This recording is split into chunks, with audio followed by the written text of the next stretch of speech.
બાપુ સમજવા જેવા શબ્દો છે. ઘણા લોકો કહેતા હોય છે કે આ જીવન પથ ખૂબ જ અઘરો છે, ડગલે ને પગલે કસોટી કરે છે. એકદમ સાચી વાત છે. આ જીવન પથ ઉપર વિકલ્પો તો ઘણા મળશે, રસ્તો ભટકાવવા માટેના, રસ્તો ભૂલાવા માટેના.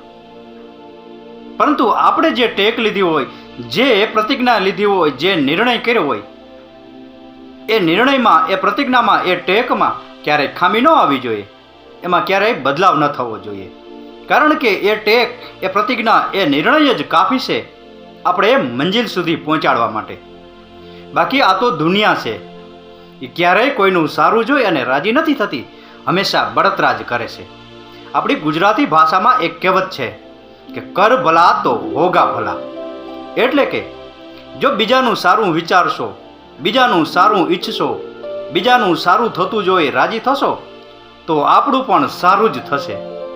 બાકી જો બીજાનું ખરાબ વિચારશો તો આપણું પણ ક્યારેય સારું નહીં થાય, હંમેશા ખરાબ જ થશે. એટલે જ કહું છું કે કર ભલા તો હોગા ભલા. રાકેશ ગીરીના આ શબ્દો સમજાઈને વંદન. આપનો દિવસ શુભ રહે. મહાદેવ હર.